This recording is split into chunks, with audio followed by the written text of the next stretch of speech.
Why Greenland matters again? Greenland is back in the headlines. The US president says America needs it for national security. Denmark is pushing back. Greenland is pushing back even harder. So what's really going on? Welcome at 7 at 9. Today we talk about United States and Greenland and why United States is trying to acquire Greenland for its own control, to own it or to have it fully controlled by the United States. I'm Pavel Macko, a retired 3-star general, and I will walk you through the topic.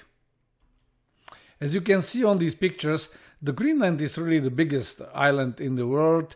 It's located in the Arctic north of polar cap, and you can see that it's close to the North Pole. It's located just between the Northern America, United States, Canada, and Russia, as you can see on the globe.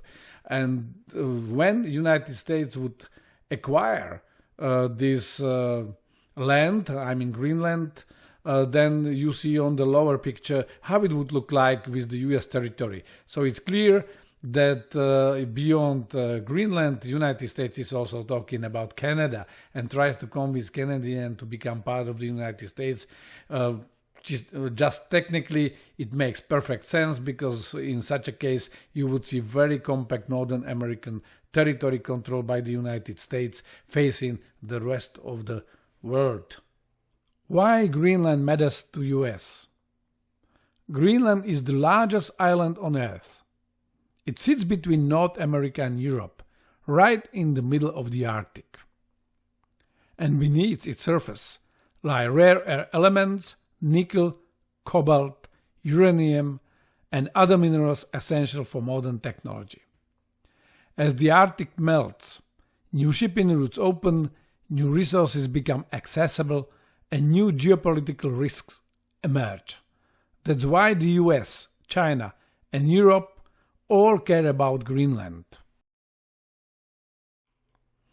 Greenland is really the biggest island in the world. However, our traditional maps are somehow misleading if you look at them, because it appears bigger than or larger than it actually is. It's caused by the projections and the way we create the maps, like with the system Mercator and so on. So here you see how it looks really in reality. So it's much bigger than it looks, it's much smaller than it looks normally on the maps. It is still the biggest island in the world, with more than 2,166,000 square miles. It's autonomous territory of Denmark. But if you really want to know how really it is big if compared with other parts of the world, so you can see the projections on the territory of United States, in Latin America, or in Africa, in Europe. It's roughly the size of India, or you can see its projection on Australia. Anyway, it's still the biggest piece of the land in terms of island. It's iced, it has a permanent ice cap, but that's melting down. And you can see it here on these pictures. On the upper part, you can see the comparison between 2015 and 2024. So the polar ice cap is slowly melting down. Normally, there is a seasonal sea route, particularly maintained by Russians, northern route, when they are using icebreakers. What is interesting is that China has bought 5 nuclear-powered icebreakers, but they don't have direct access to the Arctic area. But now with their fleet, they are becoming also Arctic nation. And you can see on the lower picture how it would look like when the global warming would continue. That would mean the northern routes would open more. There will be much better access to the northern route, and the real significance is because of the distance. To make for the goods its way from China to Europe, they have to sail around India, across Indian Ocean, Bay of Oman, across the Red Sea and Suez Channel, and then reach Europe.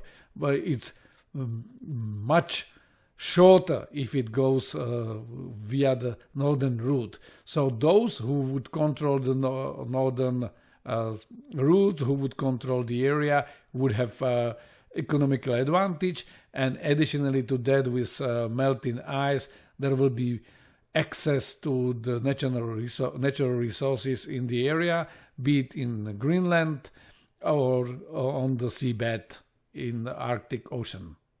America's long military footprint in Greenland. The US isn't arriving in Greenland. It's been there for more than 80 years. The most important site is today's Pitafik Space Base, formerly Thule. It's a key radar and space tracking hub for North American defense.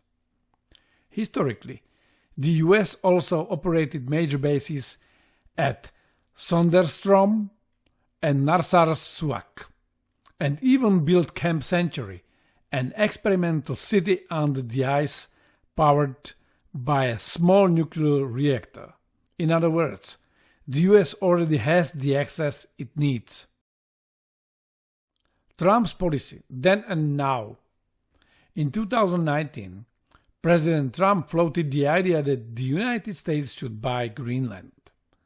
Denmark dismissed the idea as absurd. After returning to office, the tone changed. It's no longer about buying.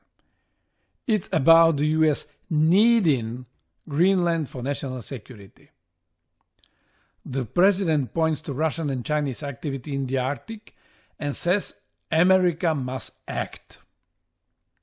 His administration even appointed a special envoy for Greenland with the stated goal of bringing the island closer to the United States. A real estate proposal has turned into a geopolitical confrontation. How Denmark and Greenland responded. Denmark pushed back hard. Officials warned that any US attempt to seize Greenland would break the NATO alliance. Greenland's own leaders were even more direct. "We're not an object. We are not for sale."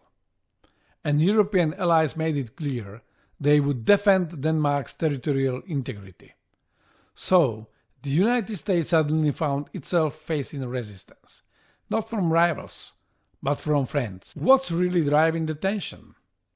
The US says it needs Greenland for national security. But here's the truth. America already has everything it needs: the Pitafik base, a defense agreement with Denmark, and full access to Arctic air and sea routes. The real issue isn't sovereignty. It's competition with China for critical minerals and influence in the Arctic. Greenland is becoming a frontline in a global race for resources. Greenland is one of the most strategic places on the planet. And the tension between the United States, Denmark, and Greenland isn't just about an island. It's about the future of the Arctic. If you want to understand where this story goes next, stay tuned at 7 at 9. And this is it. So United States wants to acquire Greenland, and the recent negotiations or meeting between the Foreign Minister of Denmark, Foreign Minister of Greenland, and Foreign Minister or State Secretary of United States and Vice President was disappointing. US is pushing hard, which is threatening the relationship with the allies. At the same time, we have seen the allied troops arriving to Greenland for fact-finding mission or for training. So the Greenland is part of Denmark, it's part of NATO territory. It has been for a while, since 1951. United States has all legislation and agreements in place so it can project its forces to Greenland as much as they want, but it was United States who abandoned most of its bases in Greenland, so it's unfair pressure on Greenland. The real secret seems is really the natural resources of Greenland and desperate wish from the current US administration to own it as a strategic leverage for the future negotiations or dealing with China and other players, as United States are dependent on some raw materials. But the same applies to Europe, so Europe couldn't just silently watch that United States is going to grab Greenland for its own purposes. Hopefully we will see that it will calm down and we will find a mutually good solution for the situation, and it will not escalate, it will not disrupt significantly our long-term built relationship and alliance. Thank you very much for your attention and see you next time.